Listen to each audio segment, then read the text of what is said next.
세상에서 제일 중요한 기술이요? 공식적으로는 많은 사람들이 나라로 인정하지도 않는 곳에서 나온다? 이거 좀 이상하지 않나요? 오늘 바로 이 역설적인 상황을 한번 파헤쳐 보겠습니다. 지금 여러분 손에 들고 있는 스마트폰, 그리고 매일 타는 자동차, 요즘 하도인 AI까지. 이 모든 게 사실은요, 단 한 곳에서 만든 반도체 칩으로 돌아간다는 거 혹시 알고 계셨나요? 근데 그곳이 정말 놀랍게도 공식적으론 존재하지 않는 곳이라면 어떠세요? 네, 바로 대만입니다. 오늘 이 이야기의 핵심이죠. 자, 그럼 한번 제대로 들어가 보죠. 인구 2,300만 명의 이 작은 섬이 어떻게 세계를 쥐락펴락하게 됐을까요? 우선 대만이 반도체 산업에서 얼마나 압도적인지 그 놀라운 숫자부터 보여드릴게요. 바로 이 숫자, 90%입니다. 이게 무슨 뜻이냐면요. 대만의 단 한 개 회사, 바로 TSMC가 전 세계에서 가장 진보된 반도체의 무려 90%를 만들어낸다는 겁니다. 이 그래프를 보세요. 이건 뭐 거의 독점이라고 할 수 있죠. 전 세계 기술 공급망이 사실상 대만 손에 달려 있다는 걸 보여주는 겁니다. 근데 여기서 정말 흥미로운 건요. 이런 기술력이 그냥 경제 지표로만 끝나는 게 아니라는 거예요.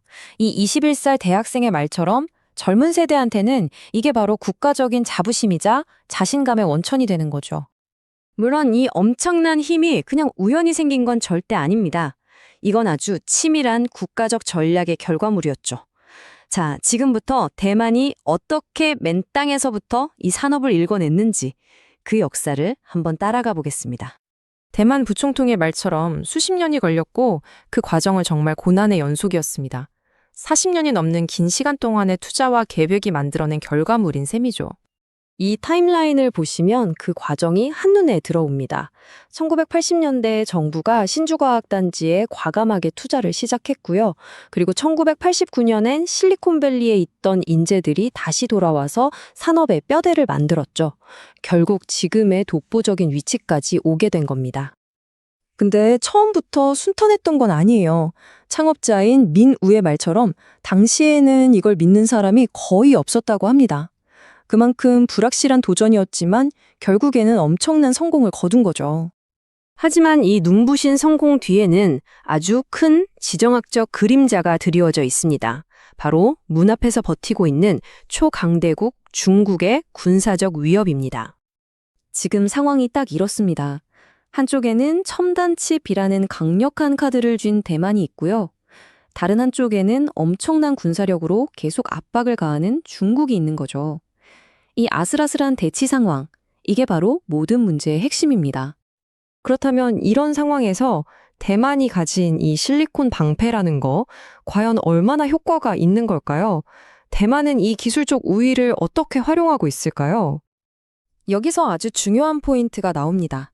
대만의 기술력은 상대를 공격하는 칼이 아니라는 거예요. 오히려 동맹을 만드는 외교 카드에 가깝습니다. 왜냐하면 대만은 칩을 위탁 생산할 뿐이지 최종 제품을 디자인하거나 팔지는 않거든요. 그러니까 미국이나 중국처럼 수출 통제 같은 걸로 상대를 압박할 힘은 없는 거죠.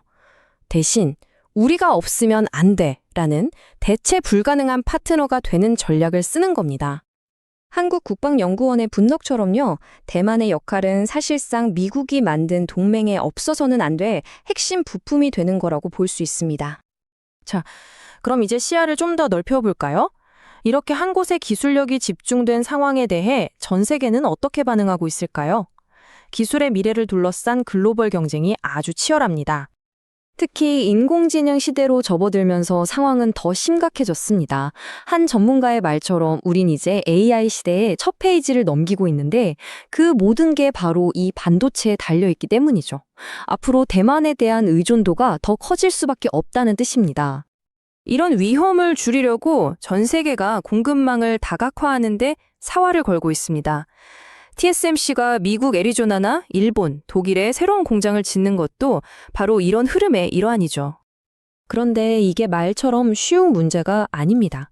심지어 미국 애리조나에서 만든 칩조차도요, 최종적으로 성능을 끌어올리는 패키징 공정을 위해서는 다시 대만으로 보내져야 하거든요. 산업 구조가 그만큼 복잡하게 얽혀 있어서 결국 모든 길은 대만으로 통하는 셈입니다. 결국 마지막에 남는 질문은 이겁니다. 우리의 모든 디지털 세상이 이처럼 불안정한 지정학적 단층선 바로 위에 서 있는 거나 마찬가지인데요. 과연 이 위태로운 구조가 언제까지 버틸 수 있을까요?